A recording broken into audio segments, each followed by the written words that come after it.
Good morning, everyone. This morning we are going to discuss about America. Title is America, Womb or Tumb of Civilization. It is a womb of civilization means womb. Womb means where every single thing starts, every single thing is generated, every inception of things occurs. That is called womb.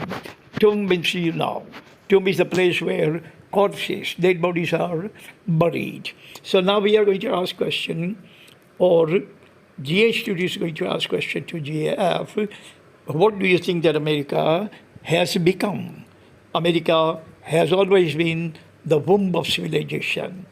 Now, according to my personal point of view, I think it has actually morphed into a womb of civilization.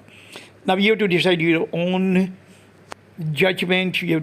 Everyone has right to opinion. You have to formulate, you have to promulgate your own opinion and think about it. I have actually prepared these 5 points. Under the lights of these 5 points, you are going to actually formulate or promulgate your own judgment. Either you be con or you can be pro. You can be proponent of this article or you can be against this article, con of this article. Point number 1 is gun violence. Gun violence has gone beyond every conceivable limit in America. America has been talking about gun violence and gun control and amendment of second Constitution and so many things for last about 50 years. But 50 years ago, gun violence was not as grave as it is today. These many blacks and whites were not killed by the dirty, hairy policemen. But nowadays it has just become unbearable, intolerable, and beyond anyone's ability to conceive what to do about gun violence. What is the thing they can do? And it's very easy, very simple, but it has some brunt to suffer. Economic brunt to suffer by the American economy. And that is if they are going to go for any kind of gun control, then the gun industry is going to suffer severe brunt. Economy of gun industry in particular is going to suffer 15 to 20%. And most of the people in America actually have been demanding to have total gun control, total gun ban. And if they are going to go for perfect, total, absolute gun ban, then entire industry will down the drain. 100% economic losses will be suffered by American industry. Millions of people are going to go without job. Economy is going to go belly up. People are going to lose their search. America is never going to go for it, nor Mr. Modi will go for it, nor I will go for it. So there must be some kind of amicable way, a middle way in which we can kill the snake and our cane remains intact. Our stick remains unbroken. That is the kind of solution America has to find. So first of all, gun violence must be addressed by every single American leader, senator, congressman coming from Republican Party or Democrat, it doesn't matter. Because gun violence actually is killing Americans, period. It doesn't kill foreigners. It doesn't kill blacks. It doesn't kill white. It doesn't kill Jews. It doesn't kill colored people. It doesn't kill the Asian.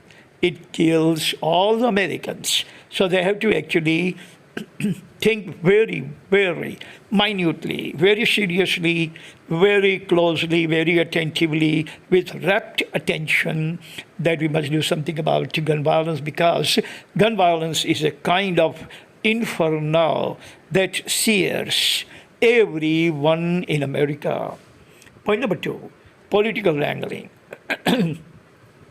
I remember as far as in 1980s and 84 and 88 and all this election, I remember precisely, and I admired that thing very much, That is why I still have the hangover of that particular thing. And that particular thing was that as soon as the election result was declared, whoever won the presidency of America, first thing he would do is apologize, compromise with his opponent. That I'm sorry if I would have said something during my campaign. And that guy who accepts the defeat or concedes the defeat is also going to say, I am sorry, President, if I have actually offended you by any way. And they both are going to shake hands, they both are going to hug each other, and they both are going to actually take the resolution that both the parties are going to work for the better America, greater America, safer America, and prosperous America.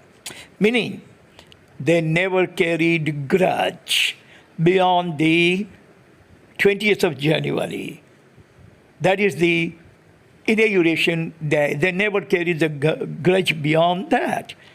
Nowadays, these leaders are so dirty, so belligerent, so conniving, that they carry the grudge until eternity.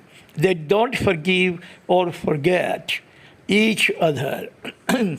They take the election like a war. But even war, people actually forget each other, forgive each other, compromise. They patch up things. But these contemporary American leaders don't patch up. Point number 3, inept leadership. Leaders after leaders after leaders, like Asian nations, like African and Latin American nations, leaders always talked and more talked. They actually discuss about the problems that we know. We know that we have a problem. Why are you discussing about those problems? It is like going to doctor, and doctor is going to tell us, oh, you have a COVID, oh, your lungs are badly infected, oh, you are suffering from SARS. SARS is a very acute respiratory syndrome. Oh, you're going to need to do something about it. You do something about it, guy. That's why we have come to you. You don't tell us what I have. I know what I have. Indians know what kind of problem they face. Americans know what kind of problem they face. Our leaders don't have to come like idiotic simpletons and tell us what kind of problems we face. Don't we know what kind of problem we face? They have to do something about it. They come and they say, these many people died in COVID, these many people are still infected, these many things happen, economic losses are like that, economies suffer from this kind of Pinochet reaction, this thing will happen. Guys, we are quite privy to the fact. Do something. For God's sake, do something. Don't tell us. These leaders today are only talkative leaders. Loquacious leader. They are best in talking and worst in doing anything about it. They are not walking tall, but they are talking tall. Point number 4. Masses drawn in fake and fabricated ideology. Very smart leaders, America. That is why someone has said highly educated people can actually fool us very easily because they are highly educated. They know how to argue. They know our psychology. They know our psychoprofile. They know what things they're going to tell us would like us, what things they're going to tell they don't like us. So educated people, you have to be very, very certain and very, very fearful about. That is why even Shakespeare has said in Julius Caesar, in Julius Caesar, there is a dialogue between two characters. One character tells other characters, hey, be careful of your friend. Be careful of your friend. Be fearful of your friend. He asks why. So he reads too much. What is the reason? He reads too much. That is why you have to be careful, you have to be frightened. You have to be very, very cautious, alert about your friend because he reads too much. Americans read too much that they can fool anyone at all. Like Abraham Lincoln has said, you can fool all the people some of the time. Some of the people all of the time. But you cannot fool all of the people all of the time. I would say, Abraham Lincoln, no offense, with all due respect, you were wrong. You were wrong. We people of 21st century can fool all the people all of the time, not some of the time, all of the time. Number 5, he who talks cannot do. Talkative people cannot do anything. Talkative people in our areas, they sit on the extension, means the patios, until wee hour of night, they talk, and talk. They don't do any kind of work. Family is starving. Ladies are working as a maid. It's a rich house or houses. But male is going to sit on the patio, two together, and they start moving their lips from early in the morning till late at night without any kind of relenting. Because those who can talk cannot do anything. So that is all it is. You decide whether America is still the womb or the tomb of civilization. Thank you very much for listening. Keep listening. Keep accumulating the knowledge. Keep growing. Keep culminating yourself to the culmination and imbibe every single thing for your posterity. Remember, all of us were children one day. You are children today. But tomorrow, you all are going to have children by the grace of God. And this is the biggest gift you are going to pass on to your children.